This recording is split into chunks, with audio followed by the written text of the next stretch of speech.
Welcome everybody back to What's Up Bolts. I'm Fernando Ramirez. It has been a little bit.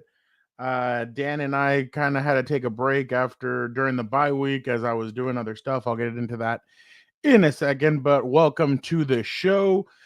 Today we'll talk a little bit about what the offense needs to do to kind of get it going. What are some of the things that the Chargers need to do to kind of bounce back, and obviously talk a little bit about the defense. Dan will break down some offensive line tape. I have some for him. I know last time he wasn't happy with it. We'll see what happens here, but the Chargers sit at 2-2. They go to Denver to face a 3-2 Broncos. That's actually playing. They've been playing some tough football as of late. So we'll get into all that. But first, let's go with the intro. Compas on the beat. Let's get it. Let's go. Yeah. So where's Compas? Yeah, we are. There you go. There you go. Okay, all right. We got proof right there. Some guy that seems like he's asleep. Need you to wake up, Gilbert. There's a lot of energy. Come on, Gilbert. Let's go. Come on. Dan and Daygo is at Moe's. I'll show you. I'll show you. I got it right. Okay, that's it. You guys, I am done with mine, but that's couldn't get better than a 2026 6th-round pick swap for a 7th-rounder. So Freaking love you, Chad. Hey, dude. Cool, man. Compas on the beat, man. Derwin James signing off, man. Watch Compas on the beat, man. What's up, everybody? Welcome to What's Up Bolts. I'm Fernando Ramirez. It is time for What's Up Bolts. I know it's been a while. Thank you guys so much for jumping on. If you guys have any comments, throw them up in the comment section. We'll talk about everything up here.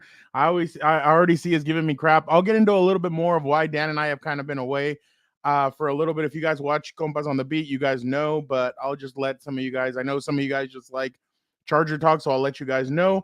But without further ado, I know you guys are excited. You guys have been waiting for this. Here he is. Hit the music. Hit the music. I am amped up, ready to be back. It's been absolutely lovely. How in the hell are you doing, Fernando and everybody else in the chat? How we all doing? Well, Dan, I feel so bad because what a touchdown grab by Kittle. Here I've we been go. He's already going to distract me. He's already going to distract me. I've been away for a little bit, and Athir already beat me to it. Athir, how are you doing? He's like, your Padres are going down. They're not my Padres. They're Dan and Daygo's Padres. Oh, but, yeah, sure. Yeah. Okay. Oh, Dan, real quick. Is he finally free? Free Yeah. Derwin James. He was back at practice on today, actually. He was back at practice, and yeah, he's ready to go. Missed yesterday's practice with something personal, but today he was back in. Okay, good. And But he's okay. he's ready to go. The reason why I've been away, guys, because I've been covering the Padres baseball for a bit, all the playoffs, and kind of the last few games leading into the playoffs, and then obviously so far in the playoffs, I've been covering them. So yeah, I appreciate everybody for working with me. Gilbert, Vic, and Dan have all been great. I've kind of been slacking on the Compa side as of late, but yeah, it's been really cool. I don't know what's going to happen on Friday. Obviously, they play the Dodgers. We'll see what happens. But if I'm basically all the way up until the Padres lose. So if they end up making it to the World Series, I'm going to be there. If Friday was it, it's been really cool. I've never experienced playoff baseball, so as a journalist, to be able to cover something like that has been fantastic. But all right.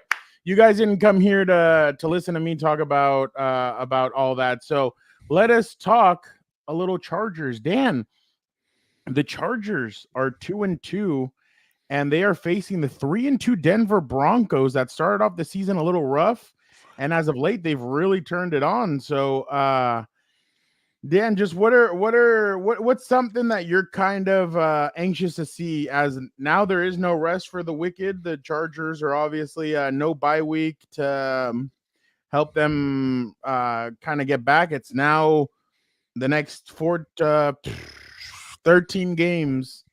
The next 13 weeks they are playing. There is no break in between. So just what's something that you kind of been thinking about? What have you kind of pondered in these last couple of days about the way they've started and what you want to see moving forward? What I'd like to see moving forward, hopefully Joe Alt and Rashawn Slater are back. I think that would be huge. Who's going to be the Joe Alt was full practice today. Rashawn Slater was limited, but it is great to see that Rashawn Slater is actually out there and he is practicing, even if it's in a limited role. Yeah, like that's going to be my biggest worry is who's going to be up front for the Chargers this week, because you saw, Sawyer looked better. He gave up a pressure to a tackle last week, but the inside guys just struggled really hard, struggled badly. A thing I was thinking about coming down today on one of my drives, either up or down, I don't remember. Patrick Surtain's probably licking his chops laughing this week because the Chargers obviously don't have they don't have really a wide receiver one who's going to get open consistently like a Keenan Allen or something like that. So that's another thing that's going to be interesting. Who's going to be trying to get open for the son of Odin? God, we need somebody to get open and everything else. And the run game, because the run game kind of tapered off after game 1 and 2. Kind of tapered off. So it's going to be interesting to see kind of if there's any adjustments. Maybe they try and spread them out a little more, or if they're going to stick doing the kind of heavy run formations and stuff like that. Someone in the chat said Gus Edwards is banged up or out, asking about Vidal. So that's the biggest thing I'm wondering is there going to be a change in personnel from what they saw week 1 to 4? Maybe they saw enough and they're like, all right, let's get some other guys rotated in, give them chances, because it's not like you have, all world beaters out there. You know what I mean? Right now, at least offensively, I think defense has a little more juice, but offensively, it's not like you have a lot of world beaters out there. So maybe they saw something in the bye week, or they're like, got nothing to lose. Let's try and change something up here. Or maybe they stick it out with who they got, hoping they finally break through that glass ceiling or whatever, and they start evolving. On the Broncos side of it, it's going to be interesting to see what Broncos offense, shows up, because the damn Raiders screwed me last week on my picks. I was pissed about that. They screwed me last week. All of a sudden, they put up 34 points. So, but I think against a Jesse Minter defense, that's not going to be a huge problem. So I was kind of thinking about it the other day. I was with the like I said, I've been covering Padres baseball and postseason and everything, and I was kind of wondering. I'm like, I wonder. That's the one thing. I wonder what kind of adjustments, because Jim had to have seen that not everything is like the offense is kind of messed up right now. I mean, if we really think about it, like everybody's like, oh, well, the run game was really good the first 2 weeks. It really wasn't. They just had 3 huge runs from, well, I'll say 4 huge runs from J.K. Dobbins the first. That's where most of your rush yards come from. Exactly. Yeah, exactly. Yeah. So it's not like the running game has been this world beater. The problem in the first 2 games, in the first game, they started off really slow. Yeah. They turned it up in the second half. They turned up the intensity. Against the Panthers, it was more of a roller coaster. Against the Chiefs and the Steelers, they started off really well. And then at one point they hit a wall and there was nothing left. Like there was nothing to continue. There was nothing to build off on. I think Herbert had a bunch of passing yards in the first quarter and a half of the Chiefs game, a bunch in the sense of like more than you're used to. And then boom, all of a sudden you hit a wall. As of right now, Gus Edwards just hasn't worked. And right now, he's missed the last 2 weeks or he's missed the last few practices today and yesterday. But now you have to wonder, like, where are you going to turn to? Because J.K. Dobbins can't be your every down back. I think they really thought Gus Edwards would be their not that every down, but at least like let him give him a spell or two. Yeah. Yeah. And then you bring in your home run hitter like J.K. like the first 2 games, he breaks off a huge run and boom, you have that to work with. Well, Gus Edwards hasn't been able to do anything. And partly it is because the offensive line has been banged up these first few weeks, but it's also that it just feels like he doesn't fit what they're kind of trying to run. And that's where I'm wondering if we're going to see any changes. Look, the Jets fired Robert Saleh. And you thought, oh, okay, Nathaniel Hackett's going to continue calling plays and he's going to be the offensive coordinator. And the new head coach goes, no. The interim head coach, Jeff Ulbrich, he goes, no. It's going to be Todd Downing, the passing game coordinator, and all this guy. He's going to call the plays. And I'm not saying that that's what they need to do with Greg Roman. That's not what I'm saying. But you need to change something up in this offense. And I know it's only been 4 weeks, and I'm sure Jim and the rest of the guys, from what I heard from the press conferences and everything, is all about, oh, well, hold on. We're close. We're close. But the problem is that this offense is really, like, there hasn't been one game where you could say they consistently for 4 quarters were able to play very good football on offense. No, you said that about the defense. Yeah. The defense has played 4 great quarters of defense.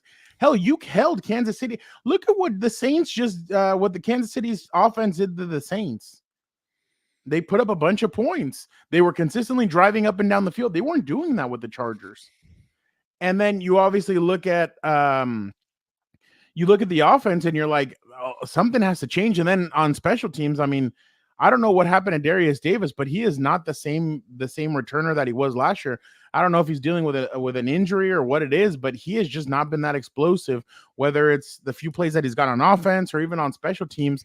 I think it was the game against Kansas City. There were a couple of times where he could have taken, or was it in Pittsburgh? There was one of those where he kept on calling fair catches, and you're kind of like, you have room. Why are you not taking advantage of it? So obviously that was just kind of my thought. And it's the same thought I've had with the Padres. The Padres against the Dodgers in these series. I know. I was about to say, where are we going with this? Hold on. Where are we going with this? Their offense against the Dodgers has picked them apart in the first 3 innings, and then they're able to hold on the defensive end with their bullpen. I'm learning. And they're able to kind of withstand. Yesterday that they had a whole bullpen day, Padres couldn't hit shit. Like, they just couldn't do anything. So that's where I'm going with this, is that you cannot have an offense to where teams can just sit back and be like, well, let's just let them screw themselves up. Let's let them not being able to move the ball and not being able to do all this stuff. Because, yes, the Steelers have a great defense. Yes, the Chiefs have a great defense. But even at times against Carolina was kind of neutralizing your offense. Same thing with the Raiders. The Raiders' defense hasn't been as good as what everybody told me it was going to be before the season started. Well, they have Max Crosby. They have Max Crosby, and they have Christian Wilkins. And Christian Wilkins is now on IR. But then after that, they don't really have anything. Like, everybody kept on telling me Jack Jones was going to be this guy, and it's like, well, no, like, hold on a little bit. The linebackers. Did you hear, Frown? The problem is people are making business decisions, and will we moving forward. By the way, all of a sudden, they might not trade him. I'm like, okay, so which one is it? Like, let's get out of here. So, and I think they're just doing something. But finally, some call. Oh my God, Angel! Let him know every time he comes on. I was about to say, I kind of like Joseph's comments right here. Right, need to include Davis more in the offense. I mean, why not? You know, I still go back to when Lombardi started using DeAndre Carter. He was so explosive. He just added another dimension. I don't know why you wouldn't want to do that more, especially when, you know, Quentin Johnston, Ladd McConkey, and some of these guys just have, it's not like they're, you know, it's not like when you see them, you're like, that's the number one. You know what I mean? Like, start mixing things in. And I kind of like, oh, go ahead. No, sorry. You can go while I look for this comment. Oh, I thought it was no, what funny. I was saying was that, and I feel bad because I do see on Twitter, Charger fans are like, shoot, if they had Keenan Allen and Mike Williams and Ladd McConkey. What's up, Kay? How you doing, Kay? This would be completely different. Oh, yeah. Like, it would really move, but obviously you can't look in the past. You have to look to the future. But that's why the rear view mirror is the smallest piece of glass in the car, Frown. And some people don't even have it because they don't want to look back. Exactly. But Dan, here we go. How? Okay. Do you want to? Okay. Yeah, this is just what I wanted to pull up. I forgot. He put Greg Lombardi. No, it's Joe Lombardi that's over there, right? No, but he's saying Greg Roman / Joe Lombardi. Oh. Yeah, JS is yeah. That's pretty funny. But Joe Lombardi is over there, I think. I think he's the quarterback coach or something. Yeah, no, he's the offensive coordinator, I think. Oh, is he really? Wow. Yeah. Wow. Yeah. That's funny. By the way, Dan, how hyped does this get you? Oh, let's see it. Oh, I love it. You have no idea how many, well, I guess I've only been alive 2 decades. You don't know how bad I've been waiting for this for a decade, dude. Unbelievable. I love it. I love his post-game press conferences. You know what's Did funny you see that? too? He goes, "Let's go." You know what's funny too is that it's the same colors as the Michigan colors, except the blue, obviously. So it's kind of funny right there where I saw the yellow up top. You know, it was kind of funny to see that. Yeah. No, I love it though. He's got the moxie, dude. You know, people believe in it. People are gonna get hyped to play for him. I can't wait. Exactly, Goomba. Exactly. Is this Goomba? Is your profile picture? What's the Goku thing or whatever? Or is it Snoopy? What was the pink thing? No. I thought it was like a Charmander, but no, it looks like something different. I don't know what that is. The pink thing. What was the pink thing Jigglypuff? in Dragon Ball Z? The pink one that was Frieza. like, oh yeah, freeze. You know what's interesting during camp, and even during mini camp, they would sometimes put Davis in a like he would do a wheel route and he would do like he would be back. He would be back there with the running back, like as a running back, and they'd have him do stuff. Overlord equals victim. Oh, I've never heard of that. Is that a band? But Overload. What did I say? Overlord. Oh, my bad. Overload. But he would do wheel routes. It would do a lot of stuff with him, and that's why I actually was really interested to see why they just all of a sudden froze it out and they stopped using it. Let the son of Odin throw a piss missile that converts into an ICBM, intercontinental ballistic missile, and let this fool just run under it. Let's see it. Why not? To me, I just hate. Oh, it's anime. So there you go. It is anime. Oh, it was Overlord. Okay, he just misspelled it. Oh, see how it was right? There you go. Oh God. Okay. Oh, I just saw that one too. Let's continue. Oh God. By the way, I don't know if you know this, Dan. One of your favorite tight ends in the NFL gave your defense credit today. Oh, really? Who? Or not today, last week. And to be honest, that dude, I mean, he is shit figured out. Yeah, he's killing it. I mean, I was talking to Pat, and there was one time in the game where it was a big third down, I think, and he put together a blitz that we had not seen before on tape, and got us pretty good there. But yeah, shout out to Jesse. He's absolutely killing it. Coach Menor, couldn't be more proud to say that I was once your scout team quarterback, and to be honest. Jesse Minter worked at Cincinnati. Yeah. Oh, that's interesting. Okay. And then, so this is the play that Travis Kelce is talking about. This is the play that he is talking about. Kelce said. So if you see up here, like, look at the slot corner. It's Tarheeb Still. Watch him. So yeah, you can see. Well, you break it down more. You know more of this. 3 for 3 right there.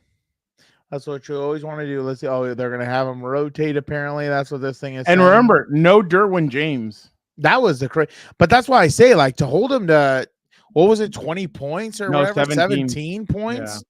They were missing some of their best players. Okay, so right out of there. Yeah. If you notice, the three of, like, Lohi Gilman, I think that's AJ Finley. And Elijah Molden. And then obviously on the other side, you have Asante Samuel Jr. But here comes they roll. They roll to different spots. Even Tooley drops back, and so does Dayon Henley. And look where Alohi goes. Yeah, damn, this is really descriptive. Yeah, he comes off because that's the biggest problem when you have slot pressure for tackles. Unless you've seen it on tape or you're experienced vet, it's really hard to see those just to begin with because you're so locked in on, and especially depending on the blocking scheme, but you're so locked into that defensive end. Even if he stunts, it's really hard to catch up with that speed too. So no, and not just that, but notice how the guard and the center, and Creed Humphrey's one of the best centers. Yeah, centers in the game. Yeah, look at the way they kind of get confused by what they do. Like they're seeing blitz, so Creed decides to take Morgan Fox. And the guard is about to engage with what he thinks is Dayon Henley. And I cannot make the white on the guard side. I can't make out who that is. But if you notice, you know what? It's Troy Dye. But if you notice, like Dayon, like the guard already let Troy in. Yeah. And Dayon's dropping back. Yeah, you and the sell running it. back Yeah. is supposed to take care of Troy, and Tarhib is coming from the opposite side with nobody blocking him. Yeah. And by the time the receivers can even turn their heads, Mahomes is already he's already trying to evade Under the pressure. tackler. Yeah. Yeah. And Troy just finishes him off. See, that's the thing with Mahomes. You have to be able to finish. You need two defenders at him. One-on-one, I think people freak out with him. And here, I He's a mean, little it was shifty. two guys. Oh, here you go, Dan. Yeah, it was Troy Dye. I knew it. Yeah. So, well, the thing is also like when you walk up backers and then have them bail, that also always screws up blocking schemes in the pass pro, especially because obviously if he's set further back, Deion Henley from a regular linebacker depth, then you can just go 3 for 3 with that outside DB. But I mean, this just screws the whole thing up because you're going to protect inside out always. Yeah, but then let's see what the left tackle does because he thinks he has Thule. Yeah. And the running back knows that he has Troy Dye, but nobody accounts for Still. And that's what really gets them. And the fact that Troy is able to go right past him is what kind of freed up him to be able to go up and help. Like, look, Travis Kelce's a little late help, and he's actually like blocking him in the back. Or maybe that's not Kelce. Oh, no, it is Kelce.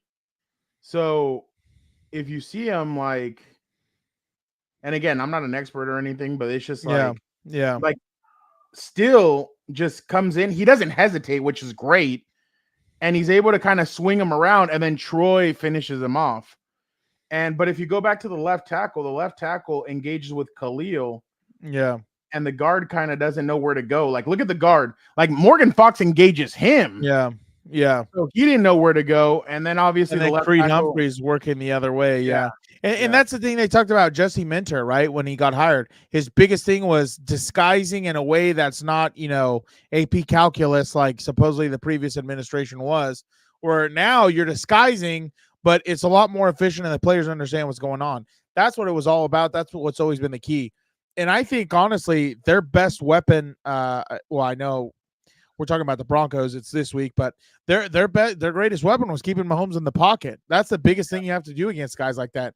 Do not let them get outside because that is exactly what they want to do to extend plays. That's their superpower, getting out of the pocket and extending plays. I just wanted to go to Angel's comment right here. I love this. I cannot agree more. I cannot stand the Kelce's. Any of them. I'm so tired of seeing them. So tired of seeing them on the TV with commercials, their stupid podcast, everything else. Obviously, Kelce on the field. I'm tired of it. Thea, I'm going to get to your comment in a second. We're doing defense real quick right now, and then I'll get to your comment. I think I saw it was offensive. Dan, in the first 4 weeks of the season, the Chargers defense is number 1 in points allowed, 7 in total yards allowed, 5th in turnovers, top 5 in turnovers, top 5 in rushing yards per attempt allowed, 5 in overall defense, top 5 in overall defense. And they really have been playing tough. And again, everybody was pointing to that Chiefs game. What was that defense going to look like against a high-powered offense? And I know everybody's going to say the Chiefs offense doesn't look similar. I get that, but at the same time, it's still it's one of the most dangerous offenses.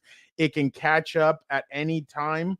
You have to be able to neutralize somebody like Mahomes, like Kelce. And honestly, I know they let Kelce go a little bit, but the problem was there. If somebody would have freed Dan's boy, Derwin James, they would have been able to slow down Kelce a lot more. And that's the thing with Derwin in there.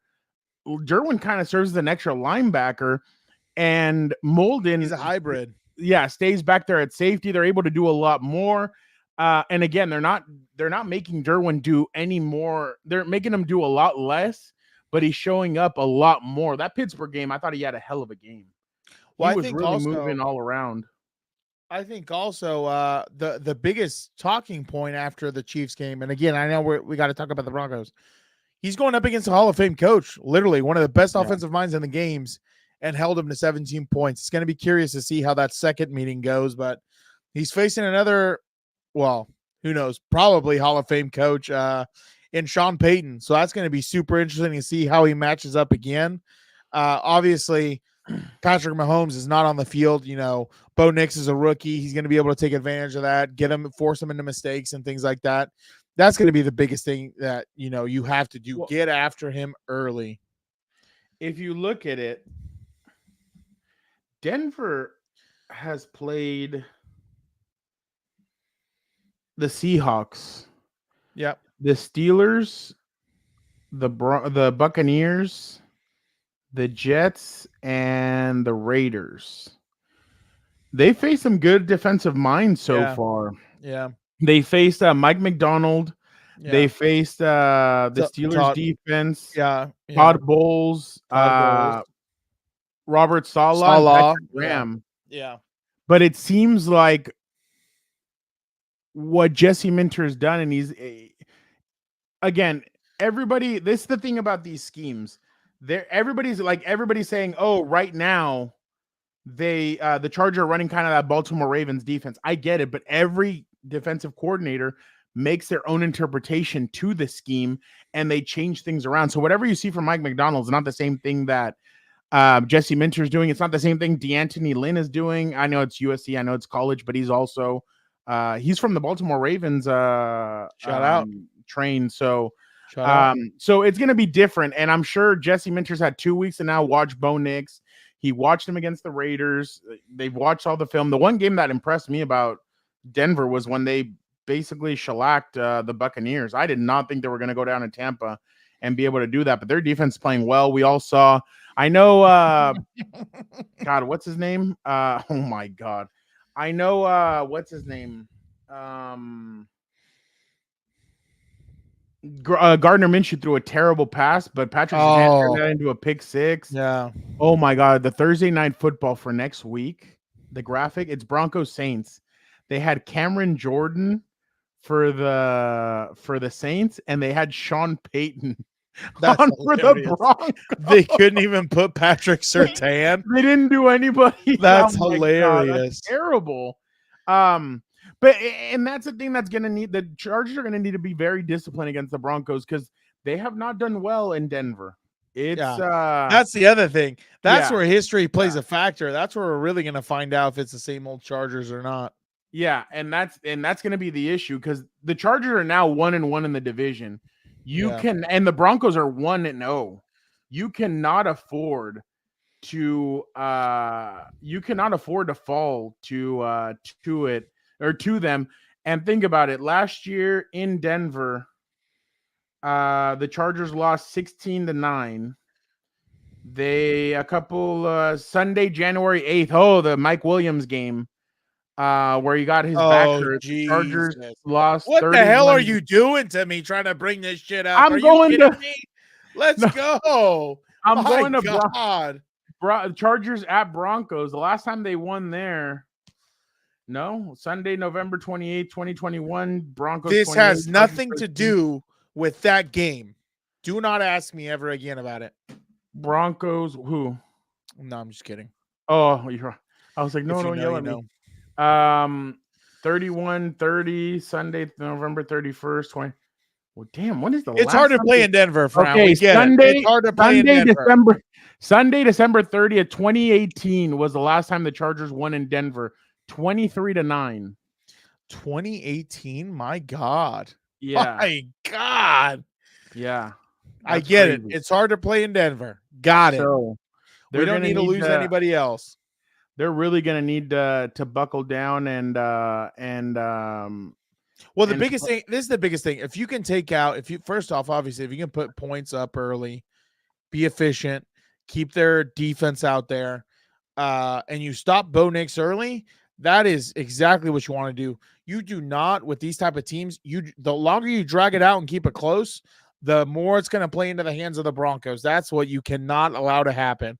You've got to get out early. Pummel Bo Nix. Don't let him get comfortable. Don't let him, start getting some rhythm, getting some timing going. Shut down the run game, disguise things, force him into a turnover or two. But the most important thing, because the defense has been doing that for the most part these past 4 weeks, they have got to put points up on the board. Put points up on the board, eat the clock. You're going to be fine. Get out with a W. Their defense is right now, they are second in points, tied for second in points allowed, third in yards allowed, second in yards per play. Opponents' fourth down conversion, they're number one. Opponents' goal to go efficiency, first in the NFL. So right now, the Denver defense is playing some good football, and they're tackling well. They've lost some key players too, and they just keep on doing. They just keep on piling on. So their defense is gonna be something to really face. But yeah, no, that's gonna be what Thea, throw your comment back in there. My bad. I love well, while we're waiting for that, I love Goomba's comment right here. Which Chargers player is the NFL going to slap with a headshot penalty this week? Exactly. Free Derwin James. Goodell's trying to come after us. Tom, the crazy part there, win the turnover battle, I get it, but I mean, the Chargers did that against the Chiefs, and it was rough. They're going to need to put up points, and I think they're going to need to run the football. And I think Kay and some of you other guys have been asking about this. Kamani Vidal might be a good opportunity to throw him in there, and maybe show Denver something that they haven't seen at all, and maybe try and change it up, do something different, show them something that they haven't seen, try and go that route. The Brandon Rice. I'm telling you guys, like I said this on Compas, I think Lunas Live with Hilberto. I said the Brandon Rice, there's a reason why they're not playing him, I think, and maybe they don't think he's ready. Kamani Vidal, I mean, they have I think they like the Gus Edwards and J.K. Dobbins situation, and then obviously you have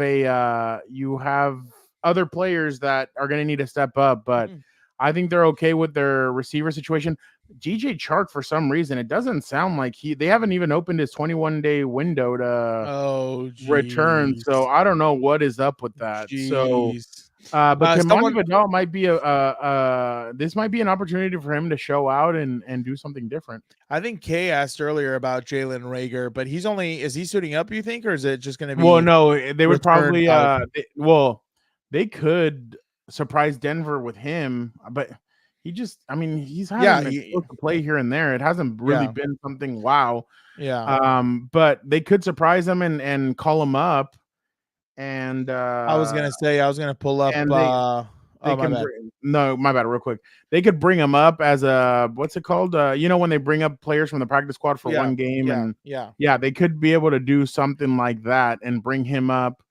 But I just don't know. I don't know. It's going to be interesting to see the combination that happens. But I like Joseph's comment right here. Offense really needs a step up going forward. I think the biggest thing also is, again, he had 2 weeks to prepare for this. So 2 weeks to prepare for a Denver's team, especially if he's as good as an offensive mind as obviously everybody says. I'm not saying he is or he isn't, but now's the time to start really getting going, right? You need to start. It's almost like I feel like sometimes this team is going to be like a shooter. They just need to see the ball go through the hoop, and then they're going to be good to go. That they just need. Because the problem is, where in years past they would rely on top-heavy talent like Keenan or Mike, they don't have that anymore. So now everybody has to carry their own fair share.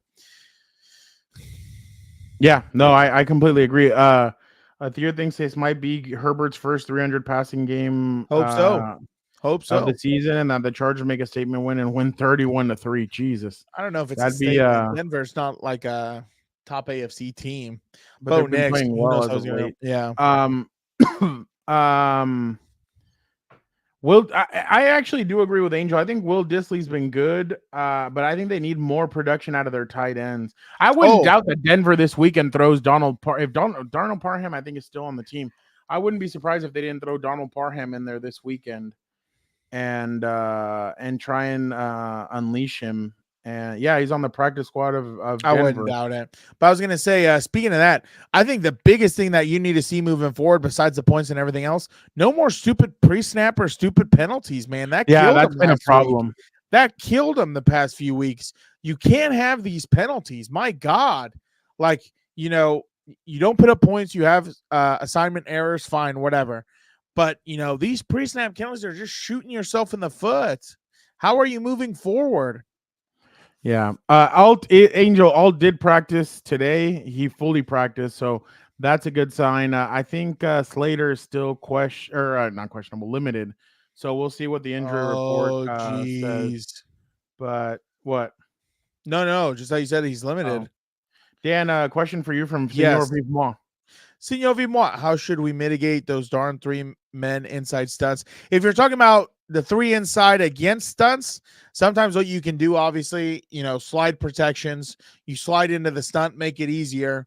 If not, what we try and do sometimes in practice, especially in team periods, we'll just blitz the hell out of them. And the more reps they get, that way it's not like a surprise or anything else. The more reps they get, hopefully they get more comfortable within it.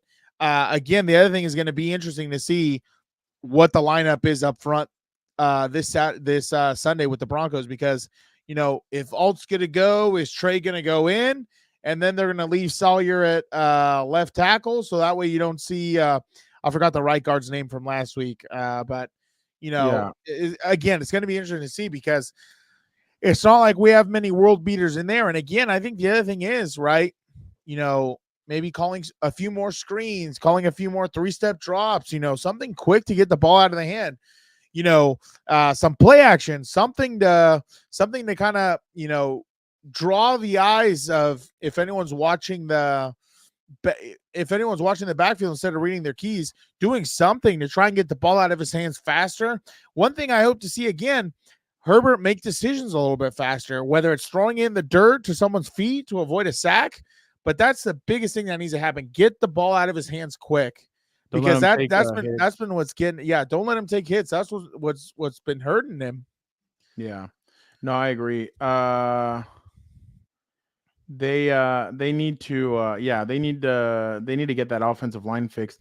Tom did say, well, I saw some photos of all practicing at left tackle, but the thing is, and I said this to Hilberto the other day, I don't think they should do that. I think they need to keep Alt. He's learning a new position. Exactly. I would just throw Sawyer back at left tackle, especially because Sawyer wasn't terrible there last week. I think he gave up like 1 or 2 pressures. Let Alt stay and keep on learning his position. Let Trey Pipkin stay learning his position. Like, I think that's the route that they should go. I don't think they should go with the whole let's move these guys around and let them do other stuff. Like, I think that's going to hurt them in the long run. But Dan, real quick, this was your offense. Can you show just break down some of this film for us? Here is the Chargers offensive line. Oh, geez. You want to talk about last week or 2 weeks ago? My God. Well, I just want to see what you see. Yeah, no, I'm just kidding. I'm just giving you a hard time. So this is Chris Jones and Jamari Sawyer. Why was he up so much quicker than? Yeah, I was about to say, I wonder if he started a little bit early. He's been known to do that a few times. Or he's guessing the snap. Maybe it was offsides. Who knows? No, look, the ball's being moved, and he's like, look at the ball. God, yeah, that's a veteran right there. Well, that's why he gets paid all that money. Look, yeah, none of the offensive linemen are, and the ball's already kind of moving. Yeah, well, that's because he can see it. They have to listen. Yeah, that's true. But either way, they should know the damn snap count. No, Von Miller was the one that used to line up. Yeah. Oh, I don't like that at all. He doesn't even take a kick step. Look, that's the worst part right there. There's no base.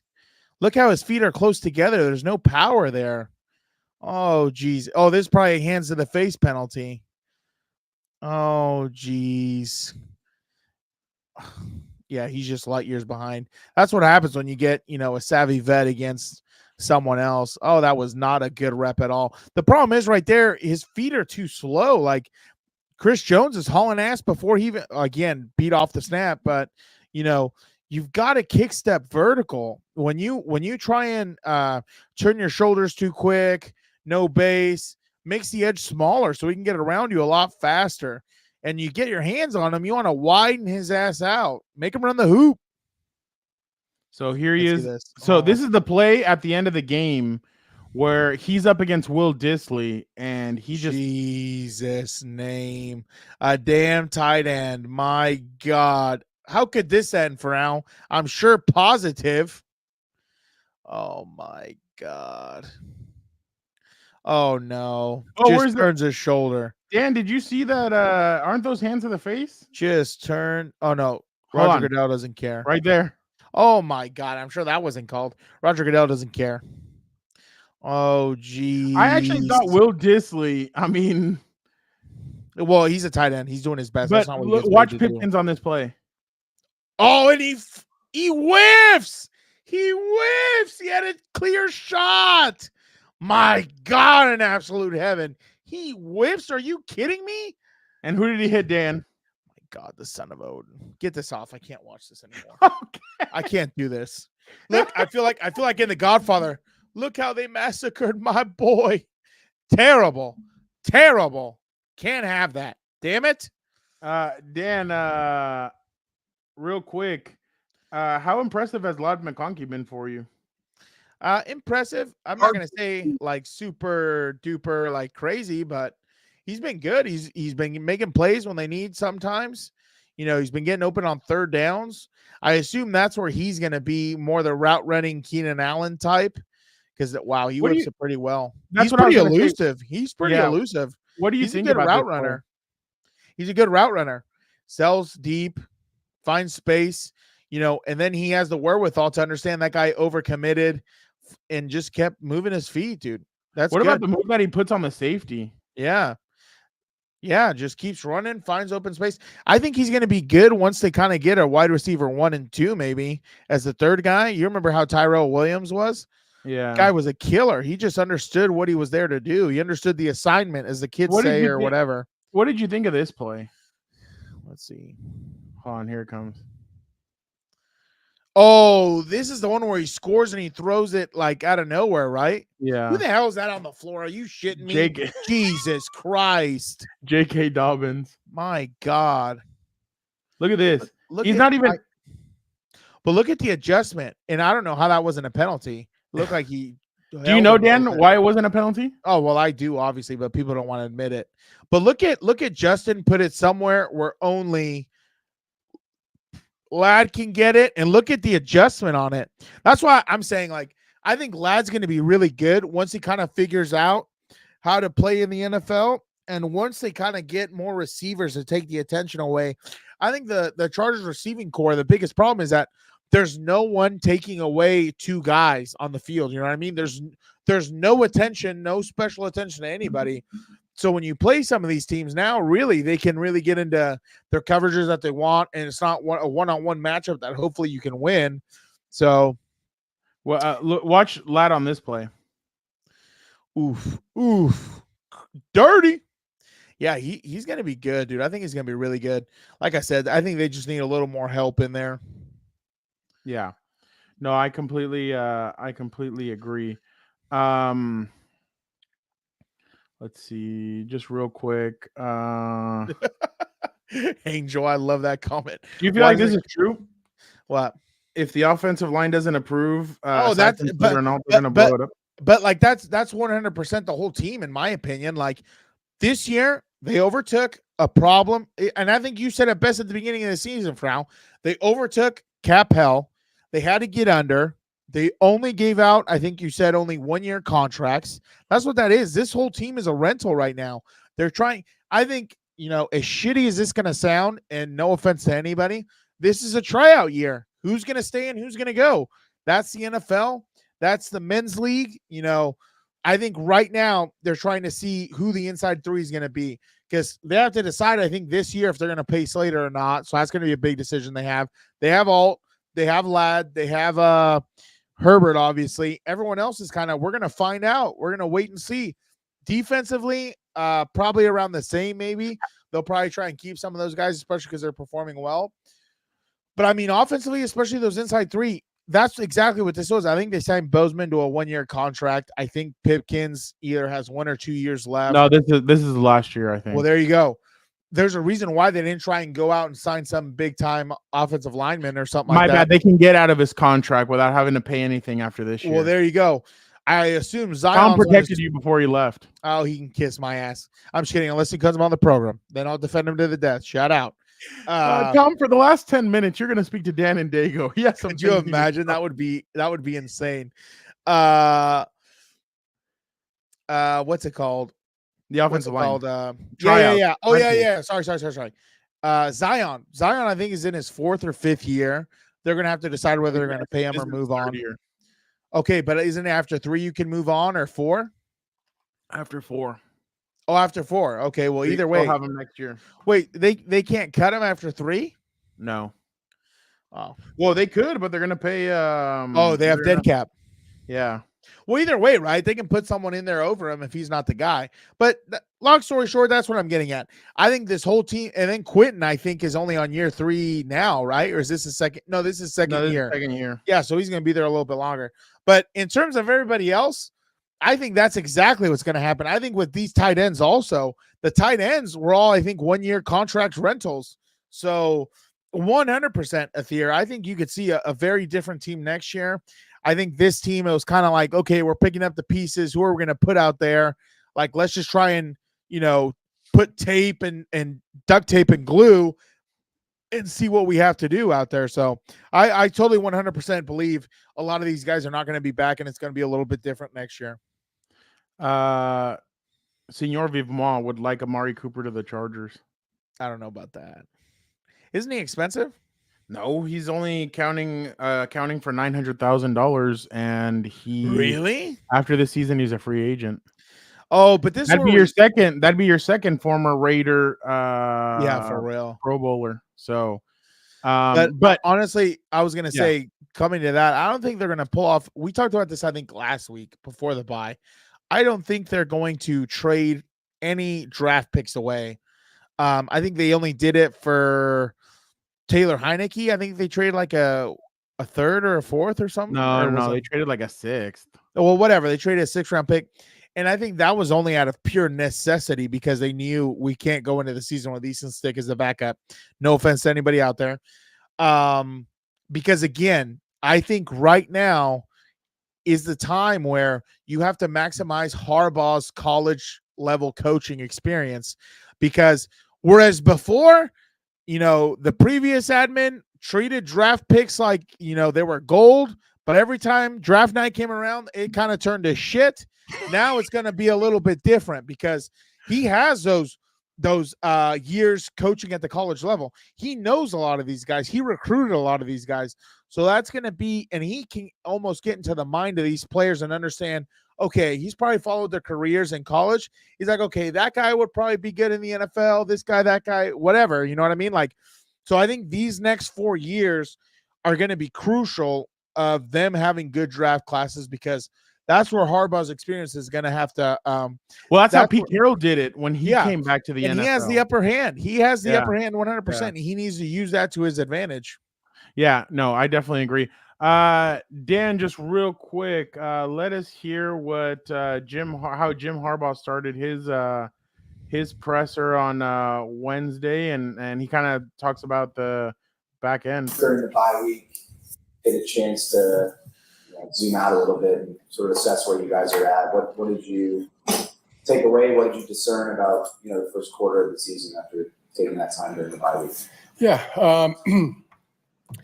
Not where we want to be. We want to be 4-0. We're 2-2. And then the steps to improve, to get better.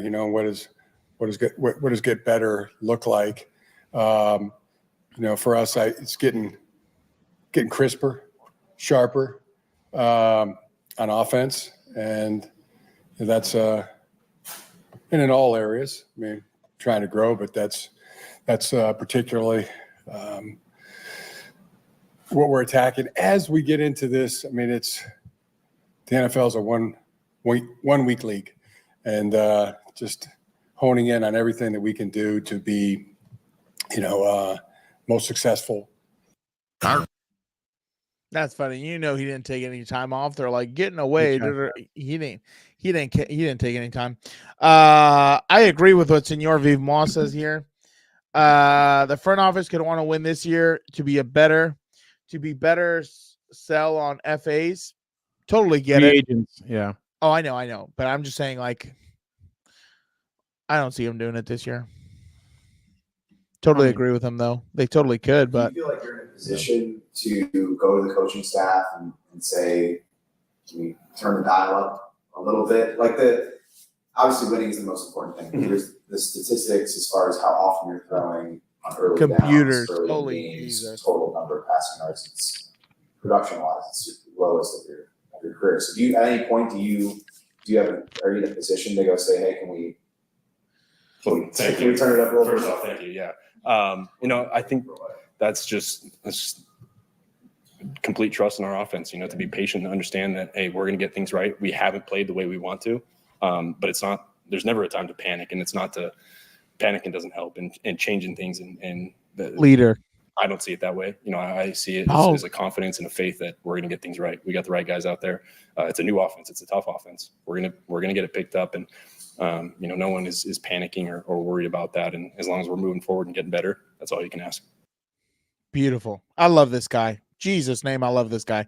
This guy's amazing. It's just so funny to me too. Like, oh, do you think you're in a position to go talk to the coaching staff? Yeah, you go tell Jim Harbaugh how he should run his offense because a computer and some stats say that it's not good enough or whatever. He's going to look at that beep, boop, bop and tell you to get the hell out of his office, dude. It's unbelievable. But like his little smirk, by the way, was pretty funny. Yeah, because he's like, oh, geez. But like the other thing is like, he makes it seem like production and this and that. He already got paid. What are we talking about? Is he worried about hitting his incentives? No, I'm sure his payout's still huge. What are we even talking about? He's okay. We know. Again, this is the problem. This is the problem with computers, with stupid stats, with the gamblers, the IPAs, EPAs, all this other horse manure that has nothing to do with football. I was telling one of our someone who works at my place of employment, I don't need your computers to tell me what the problem is. I have two eyes. I don't need computers. I know what the hell's going on. I know what the issue is. Like, it's just crazy to me. Justin Herbert to win games winning games is not him throwing 50 times for 400 yards and 4 tuds. That's not winning games. We saw that already. It's not enough, dude. It's not going to win you games you need. It's not going to close out games that you need. And I don't think it's going to win in January. So what they're doing right now, just so everybody understands, this is what laying the groundwork looks like. This is what it is. Getting a brick, putting cement down, and building that foundation to build a home on. That's what this looks like, okay? It's not ugly, it's ugly. It's not pretty. But it is what's needed to finally build that home and everything else. Angel, that one slipped out. Yeah, exactly. What did he say? Rated R Dan is back if the Chargers win. 100%. We're getting after it, baby. I mean, yeah. No, and I agree with what you're saying. Real quick, this is what Greg Roman had to say today. Jesus. Statistically, but all you have to do is turn on the film and watch them position by position. Their defensive line has been highly effective. Linebackers, big time involved in the run and pass game. And the secondary, led by number 2, Surtain, they're playing lights out. So we're excited about the challenge. We're really excited about us getting ourselves in a position where we're playing winning football. And that's what the focus has been. The guys have been working hard. Any questions? Mentioned that you were able to take a look at the unit as a whole over the bye week. What did you discern? Yeah, I mean, I'd say we're just scratching the surface in so many areas. We've got to get to the point where taking nothing away from our opponents, we can't beat ourselves. Okay, that's the first things first in the NFL. And we got to play a little bit smarter. Coaches, players, we all got to just do it a little bit sharper, a little bit crisper. We're close on a lot of things. We left some huge opportunities out there last game, and we don't want to do that. But I think 4 weeks in, you had 4 totally unique games that we played. The first game was the first game. The second game, played out a certain way. Pittsburgh game, halfway through, things kind of changed midstream, and then this past game was the past game. So all different entities, and as will this game. But I think we have a much clearer understanding of ourselves 4 weeks in. and we're looking forward to the new season. There you go. Someone needs to tell my guy, hey, you've already made it. You're an NFL offensive coordinator. You don't need to adjust for men, my guy. We can move on. It's okay. We know you got the gray. Wear it. Be proud. Let's go. I like Senor Vivamos right here. Unpopular take. I like Greg Roman. You know, I think it's going to be good at some point. The only thing that I agree with, because I do like that brand of physical football. The only thing that's curious to me is that I've said a few times, when you have, you know, not the best offensive lineman or whatever, the last thing you want to do is go heavy, in my opinion.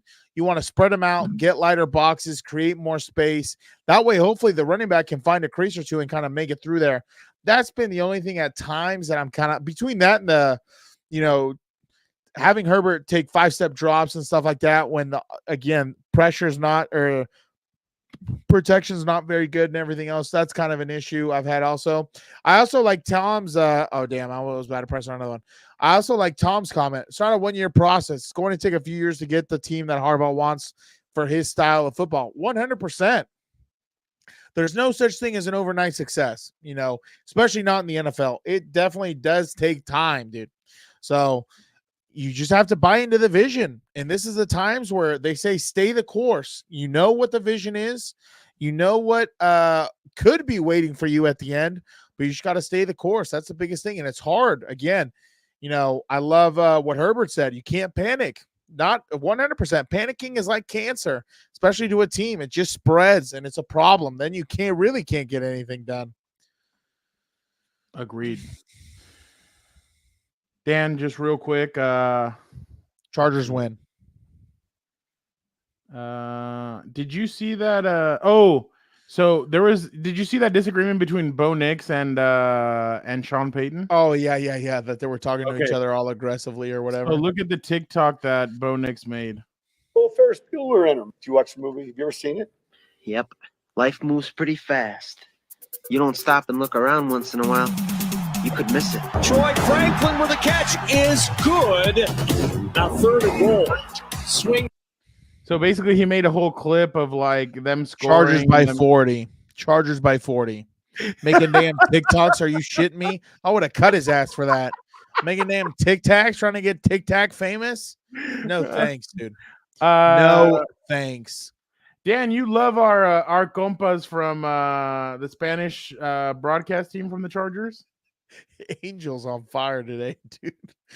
I do love them though. Those are our boys. Más exactos. J.K. Dobbins, el atacante de fondo, 2 receptores por derecha en McConkey y Johnston. Joshua Palmer solitario por izquierda. Ese lado fuerte también ese lado. Van con J.K. Se va a escapar J.K. Se mantiene balanceado. Touchdown Chargers. Puro Charger power. Salsita Dobbins. A bailar, mijo. My name is Garcia Marquez. My name is Francisco Pinto, and I'm la voz de los Chargers. I am the Spanish color commentator for the Chargers on Spanish radio. I think little by little we've been converting souls. I like to say, like, I try to be like the reverendo del Rayo, right? Trying to convert souls to the Chargers, and it's been just a great connection with our Latino audience. I love how calm he looks up there. More every season. I love to have that interaction with the fans because at the end of the day, 24 hours, you just go out there and just like these guys, I mean, you prepare yourself during the week the best you can. That's nemesis. I was at Telemundo. He was at Univision at that point, and you get to work with your brother. And I think that people can sense that, the guys are saying, we are the storm. We're in the middle of this storm also, and getting that Latino audience up and running and loving the Chargers. Shout out, dude. I love those. I love especially when you see the big plays. But he's so calm up there, but his voice is like super fired up and everything else. That's hilarious. Did you see you're not gonna like this, but I'm gonna show you. You're a fullback / defensive tackle. Someone who can protect us, but also find the target and attack. Yeah, we need someone who can play offense and defense, but no one does. Oh, God. Wait a minute. Matlock. Hey, can you get Matlock in here? What do you mean, which one? It's 2 Matlocks. Offense, defense, nobody does it better than me. What about special teams coverage? Special what? You should know we'll be facing Broncos, Bengals, Buccaneers. Okay, you can stop right there. I'm not fighting any power. You can take this off. Take this off. This is a stupid commercial. Any legal experience? is Alexander McQueen. Oh, geez. Oh, geez. I would love to know which one was weirder, that one or what was the one that Herbert did with the damn whiz kid, Kellen Moore? That one was weird too, where they're in bunk beds and all that. I was like, Jesus name. Dan, what would you have done right here in this moment? And there's Patrick Mahomes. Oh, I wish. I would have beat the shit out of him. I saw this video. Oh, if he jumps into me like that, I'd say I feared for my life and I'd start swinging on his ass. I would take a free shot. Dan, by the way, he is such a bitch. I don't even care. By the way, the Kansas City Royals were just eliminated by the New York Yankees. God bless. Thank God. Get his ass out of there. He is about the biggest paper tiger I've ever seen in my life. Jesus. What the hell is this world coming to? We have Tom Brady going nose to nose with Ray Lewis. And we got this bum up here trying to take out some 9-to-5 electrician over here trying to talk trash. Union guy probably too. Jesus name, I can't stand this guy. He's better be careful. He's better get on he's better have the same notoriety as take this off. I'm not watching this. Take this off. Hold on. Every time you pull up a video with the Tic Tac symbol, I know it's going to be horse manure. Hold on. My husband got stiff-armed by Justin Herbert. I had to literally block the word daddy on my TikTok comments. Isaac blocked the word daddy and then became a dad. And so when people would say, congratulations, dad, the comment would get blocked. And so Isaac was like, why is my TikTok? Like, a lot of people aren't commenting. Take this off. You're making our audience dumber. Like, did you hear the way he said literally? He's blocking words. I can't. I'm not even going to touch that. You just handed me a hand grenade. He was on the team too long. They should have cut his ass earlier. I'm done with that. Do not bring that garbage up again. All right. Hold on. Oh, my. Take this shit off, too. You are really just trying to piss me off before we get out of here. No, hold on. Listen to Chase Daniel talk. Just listen. Justin Herbert got paid. I was in the locker room for 2 years with him. He could care less about his numbers. I'm going to be completely honest with you. He is a guy that's probably the most coachable guy I've ever seen. He just wants to do whatever it takes to win. He is dying to win. So if they throw for 3,000 yards and he didn't have a number one receiver, the guy's tough as nails. You want to go through his injury history and how he's been able to do that? I don't think psyche-wise it matters at all because I know the type of person he is. He's one of the coolest teammates I've ever met and literally does not care. Justin Herbert got paid. You see, was that outro grunting? I give Chase a little credit. They renamed the stupid show from Speak to The Facility, and they think it's gonna improve in ratings or something. Ridiculous, dude. That guy's garbage. That show is garbage. I can't stand outro. He's an idiot.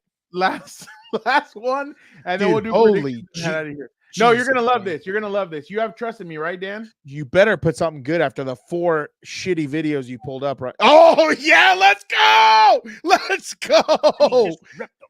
That's what. No, started from the beginning. Started from the beginning. This video is amazing. 18. You know, when I was calling plays, I just loved it when our quarterback shredded the defense. I mean, just ripped them.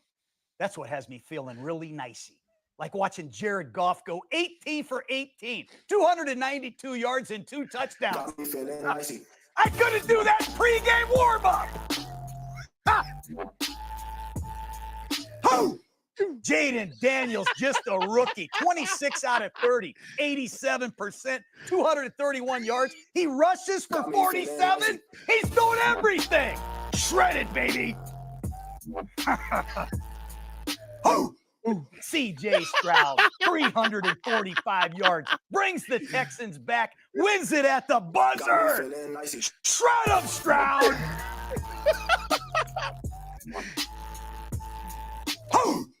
Baker Mayfield coming off a tough loss, 345 yards in the hot, humid Tampa Bay weather.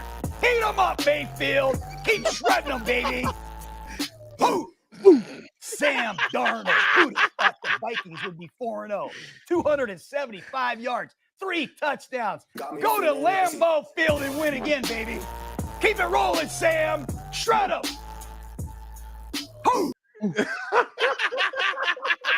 Dude, look at this comment. That was hilarious. Can we just please, God, I don't care if he never coaches again. Can we just put him around teams? Just get that. To me was amazing. I saw that video like 10 times. I thought it was the funniest thing. I checked out his YouTube. I was in there for a little bit. Funniest thing I was watching. Dan, could that be the best gift I could give you? A one-on-one with you and Gruden? Oh, I would love to. I would love to talk to that man. That guy's amazing. Look what Senor Vive Moi said. This was hilarious. This has to be the comment of the day. That shit looked like it was taped at Arkham Asylum. That's hilarious. That is hilarious. Let's see who else we got over here that I saw. That was awesome, I'm sure. Oh, look at what Jorge said. Let's see, Frau. If you had to spend 1 hour in a room with Patrick Mahomes, Brittany Mahomes, or Taylor Swift, who would you pick? Dan, that's a question for you, not for me. Okay, if I had to pick one, that's tough. I feel like they all are probably terrible human beings. The only reason I want to say Patrick is because I want to take one for the team and just, whatever happens in that hour, who knows, dude? You know what I mean? Like, I don't know, man. Taylor Swift, I feel like I would take Patrick, I guess. Who would you take, Jorge, if you're still on here? Who would you take in the chat? I don't know. I feel like Brittany for sure, I think, is out. That's the last one. I feel like Taylor would want to lecture me, and that would be annoying. What would you want to lecture you about? About how to... I think Angel just asked who the commentators are. It's Andrew Catalan. See, this is the only reason I was gonna say that Taylor Swift also flying wherever I need to go. No big deal. Senor Vive Moi, great minds think alike, my guy. Angel, it's it is Andrew Cantalon, Tiki Barber, and Jason McCourty on the call this Sunday. Oh my god. Yeah, I don't know. Tiki Barber? Oh god. That would be Jorge. The world would cease to exist if Dan ever met John. It would be amazing. Who needs nukes in Ukraine or Israel or any of that stuff? All right, let's move. John Gruden and I will just get it going, dude. All right. Could you imagine if John Gruden and I were like the tag team instead of just Dennis Rodman going to North Korea, they send us? That'd be pretty wild. I'll probably get in trouble for this, but I'd be like, Taylor, how can I? You're a dumbass. I was about to spit that out. I hope that was the Illuminati. That's what I'm going to guess with. You're an idiot. You're an idiot. Dan, who is your ex-player for the Chargers this weekend? Who's the ex-player? Yeah, like who do you think is going to make a difference? Oh, X-Factor. Dumbass X-Factor. X-Factor, sorry. X-Factor for either team. I'm gonna say Bo Nix. If Bo, no more beef. It's settled. What do they call him? Oh, he was Rocket Man. Rocket Man. Well, we'll get hit with copyright.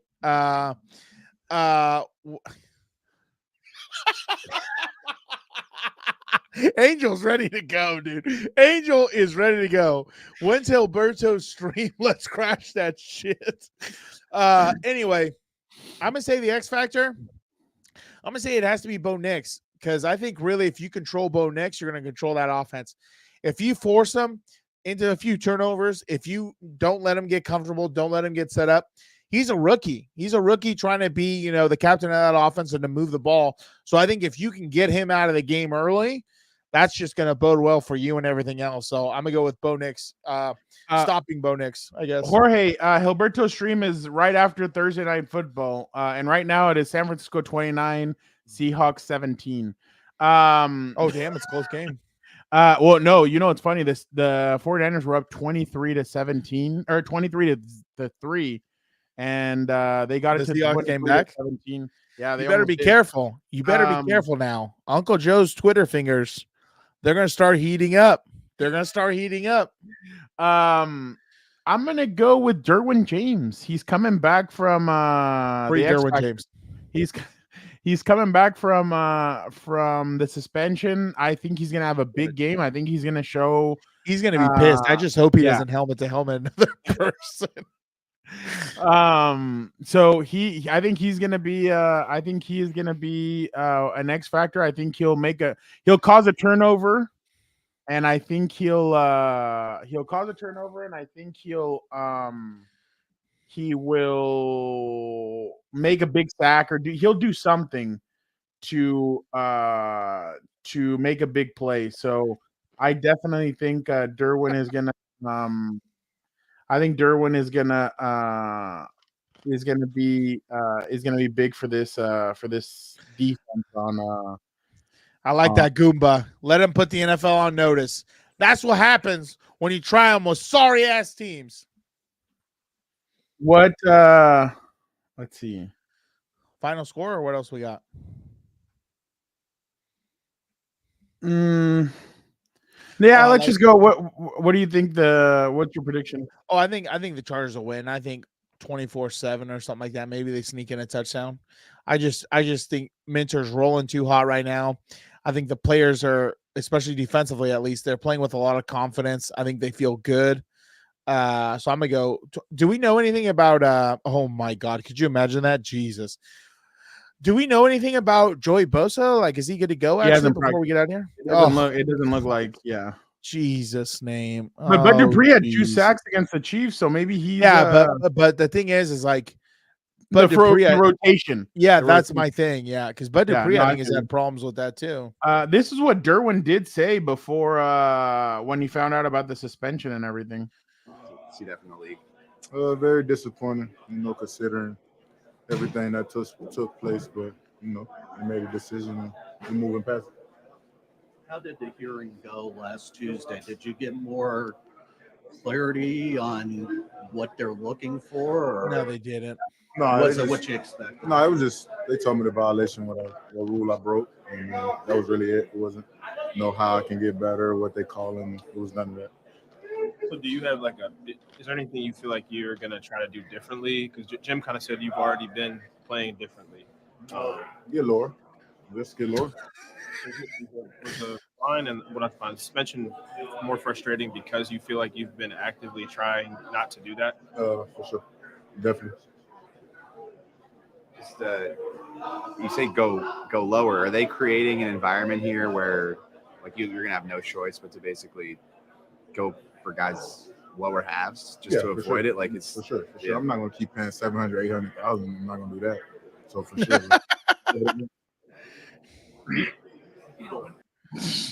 Yeah, I think that's what kind of. I think that's just funny. Like over under how many ribs and knees he's gonna tear. Yeah. All right. Let me. I know Dan, you have a lot of things to do. I know you want to jump over to the Hilberto Live and the Hilberto Hour.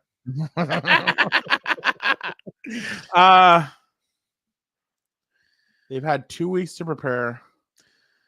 The right side of the Broncos offensive line they're down to, I think they're about to be down to their third right tackle. Yeah, they've had 2 weeks to prepare. I'm gonna go Chargers in this game. And by the way, would you rather have Bosa or Derwin? You'd rather have Derwin back. I know Bosa's a big part of it, but yeah, I think Derwin was a big loss against the Chiefs. Derwin was a big loss against the Chiefs, so I would say Derwin on this. I'm gonna say Chargers win 20-13. 20-13. I'll say that 20-13 sounds kind of like a game that it looks like the Chargers. And honestly, the Chargers have winnable games coming up. Dan, real quick, again, no one scares me on the schedule, really. They go at Cardinals after this on Monday Night Football. Yeah, Call of Duty's about to drop. You see, he signed with Call of Duty or whatever, so he's real excited. Yeah. He's gonna be worried. Saints at Chargers. Chargers at Browns. Not worried about that. Titans at Chargers. Not worried about that. Bengals at Chargers. Not worried about that. No, Bengals are gonna be a little bit tougher. Ravens at Chargers. That one's gonna be tough. And that's the end of November. So that's a winnable. They need to come out of that. They need to come out of that with a win. I mean, with a winnable schedule or with a winnable record. Like they have to be on top. I got a bet on the line. Damn it. I got wings and beer. They better come out with a winnable record. Yeah, Jorge, you're right. Bengals and Chargers is going to be a fun one. The Bengals defense is horrendous, and they have some injuries, but letting go of Jesse Bates to keep T. Higgins was terrible. So all right, we're gonna get out of here because I'm wondering which one's gonna be better, Ravens or Bengals game. The Harbaugh Bowl is gonna be. I'll say the Ravens game is gonna be way better. Yeah. Derrick Henry versus this Chargers defense. I was gonna say over under how many clip outs we see of the Super Bowl and all that. No, over. So I think whichever. Oh, the parents. Yeah, whichever team wins, I think the dad is gonna go into that. Like he's gonna come out and he's gonna be like, "Who's got it better than us?" and try and do all that. Which I would 100% rather see Jack Harbaugh than any of these other bums they put on TV. Yeah. Oh, you mean? Oh, by the way, Bill Belichick was kind of tired of the Taylor Swift aspect of. I'm sure he is, but then he's supposedly wearing her hoodie. What are we doing? I don't know if that picture's real. I hope not, because that would crush everything. Everything I know about the world's fake. Because I saw that and it looked like he was kind of look. ESPN better not freaking hit us with the copyright. Yeah, but I don't care. You're about to get blocked, crazy. Oh, jeez. Big first half for Kelsey. Too big. Too big. Oh my God. All right. Is that a horse? What? Angel put or Jorge put, is that a horse? Oh. All right. We appreciate everybody for jumping on this stream. We'll be back Sunday after. Well, okay. Let me just let you guys know right now. It's going to depend what happens on Sunday or what happens tomorrow. If the Padres end up beating the Dodgers, game 1 of the NLCS will be on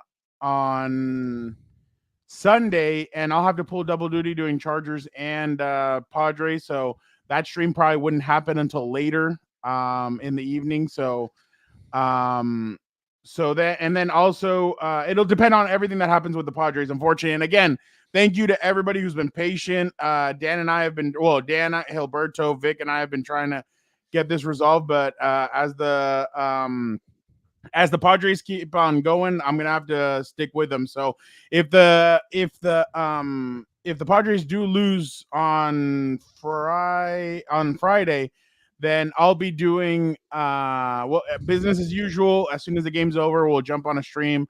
But if the Padres win, then you guys are gonna have to work with us as we kind of maneuver through it and try and see when we can jump on. But we will have a show. So Jorge wants a Padres prediction. What do you think? All right, go ahead.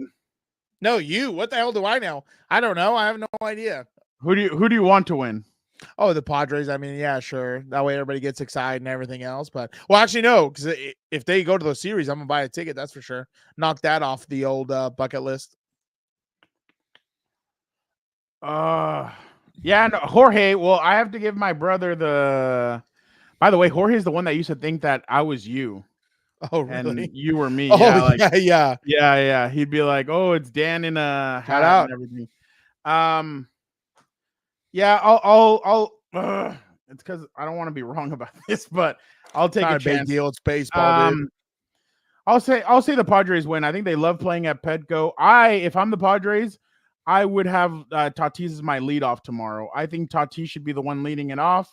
Let him get extra hits in there. I would let Tatis be the one that starts it off. I think that's throwing. You have to throw something different at the Dodgers. The Dodgers are going to try and throw something different at you. Why not fight fire with fire? So yeah, I'll say Padres win, and they move on to the NLCS, which would be in San Diego, and Dan would get very excited. But all right.